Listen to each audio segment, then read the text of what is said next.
a man at war, and I am fighting for all of the broken people, all of the people thrown overboard.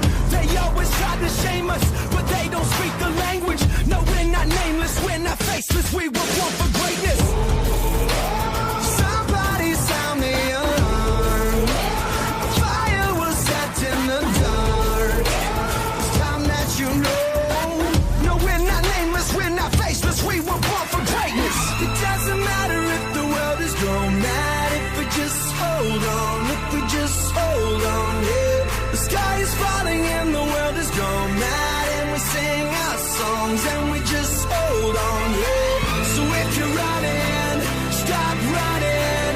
One life, one chance, start living. Sing it louder just to let the world know. No, we're not nameless, we're not faceless, we were born for greatness.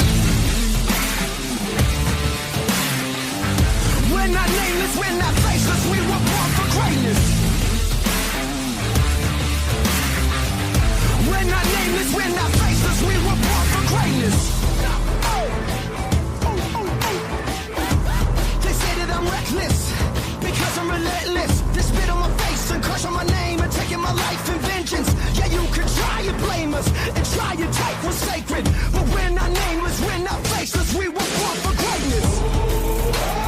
Somebody sound the alarm. A fire was set in the dark. It's time that you know. No, we're not nameless, we're not faceless, we were born for greatness. It doesn't matter if the world is gone mad, if we just hold on, if we just hold on, yeah. The sky is falling and the world is gone mad, and we sing our songs and we just hold on, yeah. So if you're running, stop running. One life, one chance, start living. Sing it louder just to let the world know. No, we're not nameless, we're not faceless, we were born for greatness. We're not nameless, we're not faceless, we were born for greatness. No, we're not nameless, we're not faceless, we were born for greatness. Somebody sound the alarm. It's time that you know. It doesn't matter if the world is gone mad, if we just hold on, if we just hold on, yeah. Sing it louder just to let the world know. No, we're not nameless, we're not faceless, we were born for greatness. No, we're not nameless, we're not faceless, we were born for greatness. No, we're not nameless, we're not faceless, we were born for greatness.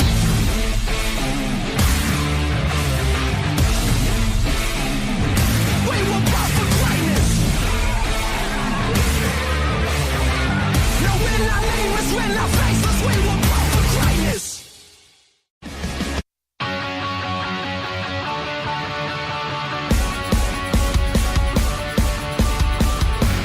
Red alert, Tom, shine a light down. On the front lines of my mind now. Riding my time on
you smell what The Rock is cooking?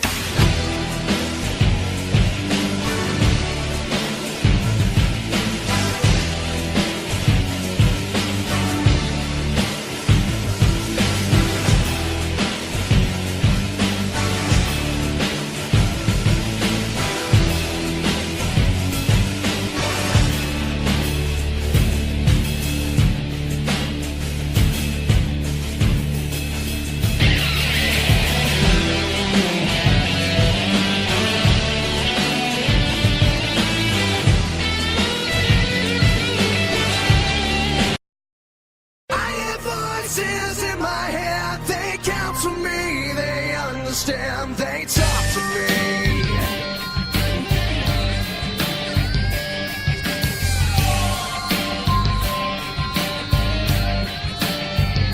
You got your rules and your religion, all designed to keep you safe. But when rules start getting broken, you start questioning your faith. I have a voice that is my savior. Hello ladies and gentlemen, welcome back to the WWE Wrestling Talk Show with Reese Park Jones and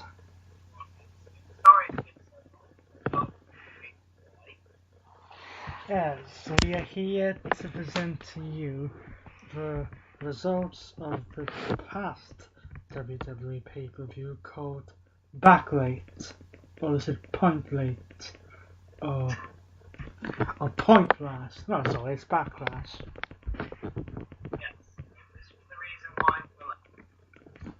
We were late due to mainly due to me going over to London to watch SmackDown when it came to town.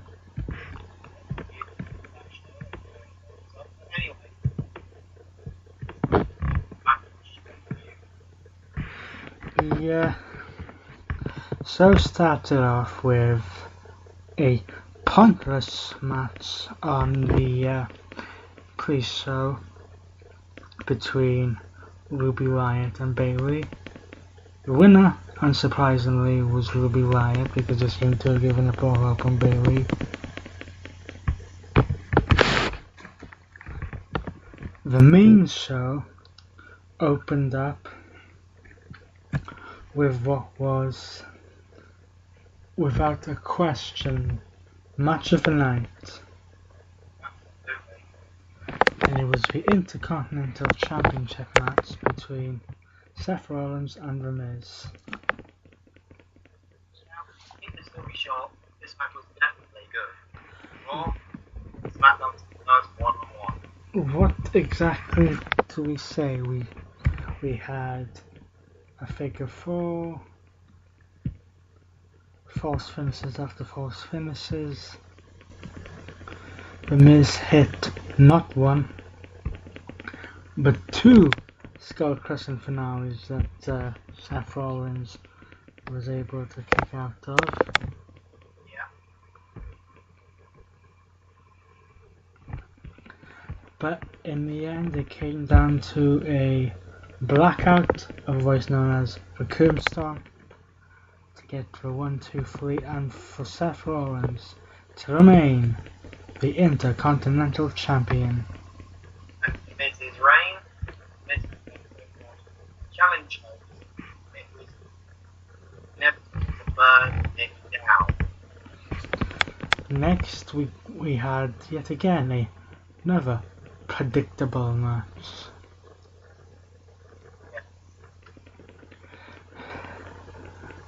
As Nia Jax defended the Raw Women's Championship in a WrestleMania rematch against Alexa Bliss. Long story short, despite having a semi-decent match,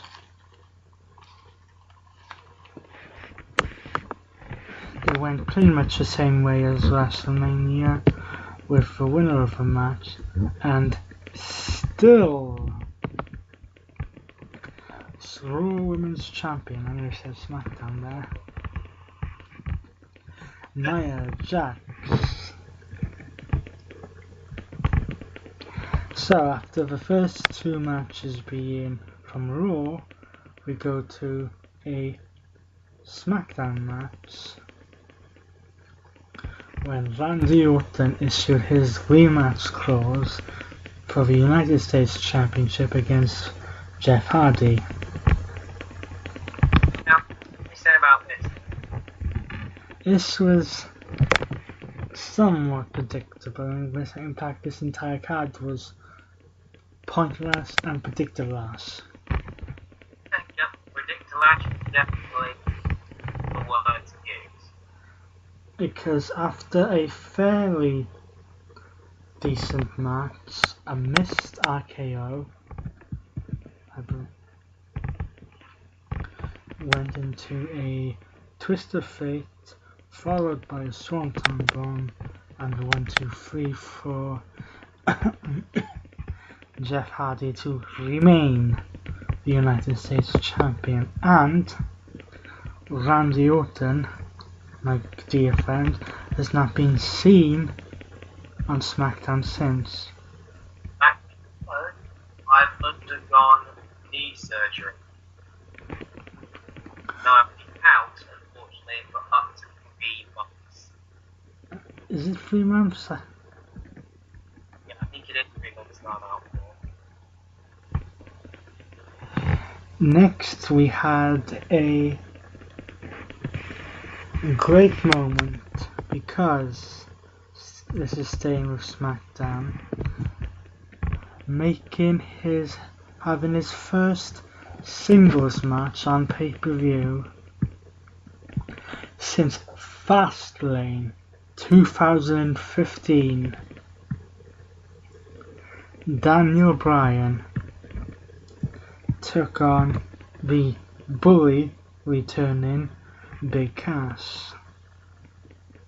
Now, how can you into what? I wasn't overly keen on this match.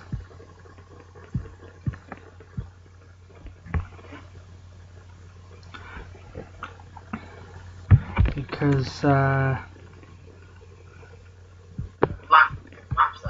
it's a size difference, and this match would really hurt someone if you want to build someone up if you have someone lose. Wow, okay. Oh, but to rewind for a second, before this we had a segment in the ring with Elias trying to hold a concert, to be interrupted by the New Day, Yes. who were then interrupted by Rusev Day, Who was then interrupted by the Congo line of No Way Jose. no, what? Jose. Then out of nowhere, from I believe which was behind the Congo line, literally out of nowhere, digging my clothes, Bobby Roode hit the glorious DDT onto Elias. Yes. Then going back to the Daniel Bryan Big Cass match, it wasn't really a match. It was just weak. In simple terms, Daniel Bryan got the win, which is a good thing because it was his first singles match back with VS Rock. However, That was not the end. after the match, being unable to accept losing and losing to someone smaller than him, aka Daniel Bryan, we had Big Cass assault Daniel Bryan. However, At the event you attended, that all changed. at the event I attended, Big Cass was in the ring, mouthing off. He'd apparently had some big heat backstage. When Daniel Bryan came out, they brawled, Daniel Bryan injured Big Cass's knee again, and what kind of injury this is, we don't know, whether it's a storyline injury or whether he's legitimately hurt again. He was definitely sad. He definitely sold it for the rest of the European tour. He's in Munich, Germany, and will be injured on the same day. Staying at SmackDown, we went to the SmackDown Women's Championship match, in which in what we kind of knew was going to happen. Carmella defended against Charlotte Flair.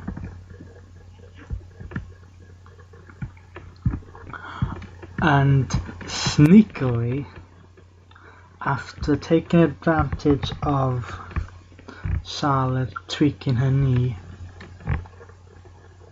Carmella was able to escape Charlotte with the championship. However, she has more problems on the horizon. Yeah, she tried taking the knee after the royal wedding.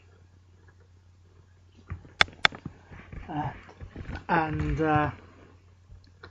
she did the royal celebration, Yes. only for the general manager of SmackDown, Paige, come out to a tremendous roar of "This is your house and welcome home," Yeah. to announce that her next opponent in a couple of weeks will be the Empress of Tomorrow, Asuka. Finished. You are screwed. Well, should be.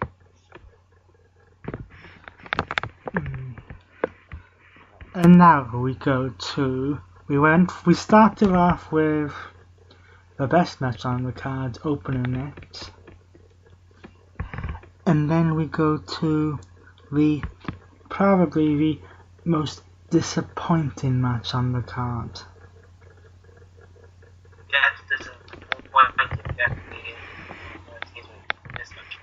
Back in January, Shinsuke Nakamura won the Royal Rumble match to challenge AJ Styles at WrestleMania. AJ Styles defeated Shinsuke Nakamura at WrestleMania, only to have his family jewels knocked for his troubles, and for Nakamura to turn heel and introduce a new rock ramped up version of his theme song. The two would then face each other at Saudi Arabia in the Greatest Royal Rumble to a double countout. This led to a match being made here at Backlash with the stipulation of no disqualification. So this match goes underway. You think it's going to get solved, however, it was no disqualification, not no countout. So with the climax of the match, it was a double low blow, ouch and ouch, and both competitors failed to answer the referee's 10 count. Resulting in a double count. Well, it's officially down as a draw, but essentially it was a double count at no contest. AJ Styles therefore retains the championship. Then we find out that these two will face each other again in a couple of weeks at Money in the Bank. Yeah. Last week, from London, England, was it 2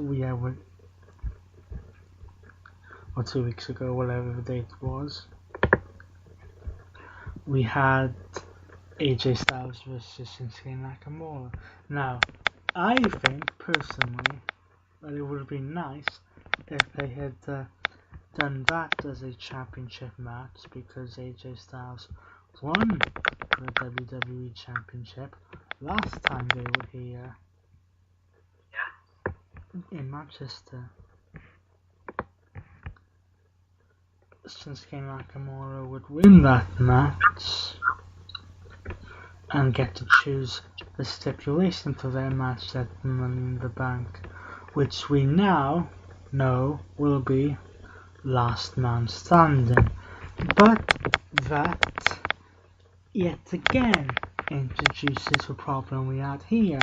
What do we do if neither man is able to answer the referee's count of 10?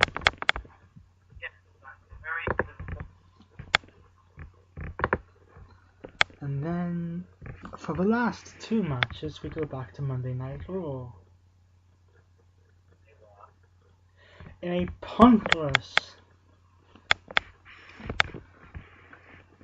tag team match, really, Braun Strowman would team with Bobby Lashley to take on Kevin Owens and Sami Zayn. Let's just say pretty much Kevin Owens and Sami Zayn broke down the team. Let's just say that they got that Braun Strowman, Kevin Owens and Sami Zayn got these hands.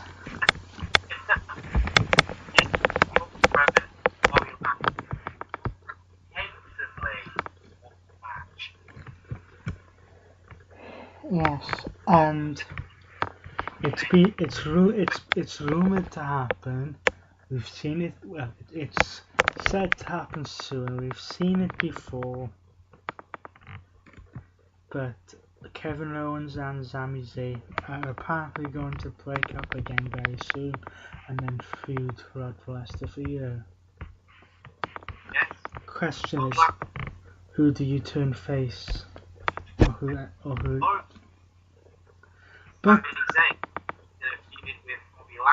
yes, in the meantime, before that happens, Bobby Lashley and Sami Zayn have a little bit of an issue going on. I will not get into the details of what happened on Monday Night Raw. They were away. It was one of the worst segments ever in WWE. And then we had the main event of Backlash, which should have been the WWE Championship match, but if they weren't going to change the title, then I'm sort of glad it wasn't. We had a predictable Roman Reigns who has been very pissed off since what happened at the Greatest Royal Rumble.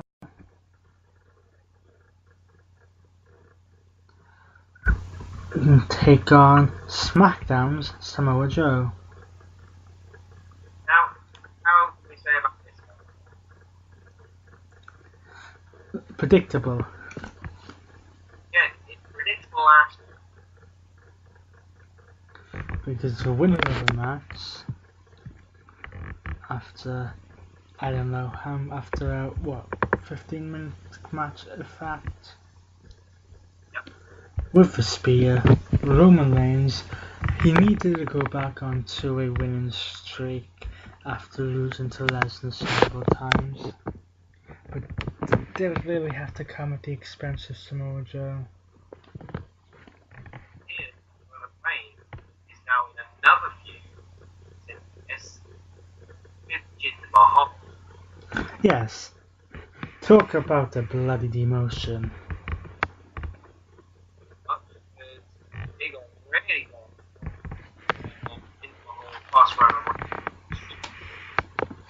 Because in London. yes, because what's the best way to say this? Since losing the WWE Championship in November, Jinder Mahal has done fuck all, except for a very memorable 1 week reign as United States Champion. And it doesn't exactly help that one of the Sin brothers is injured as well.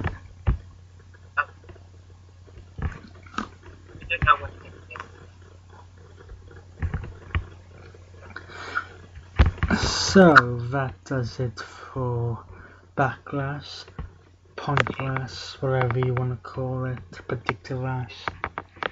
I wasn't overly impressed with the show. Whilst some of the wrestling was good, it was too predictable because it was just after the Superstar shake-up. A lot of the matches were Raw versus SmackDown.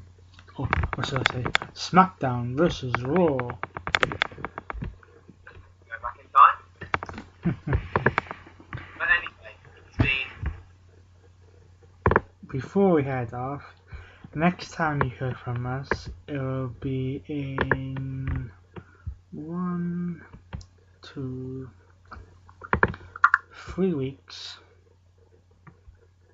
and it will be a double presentation of NXT TakeOver Chicago 2 and Money in the Bank.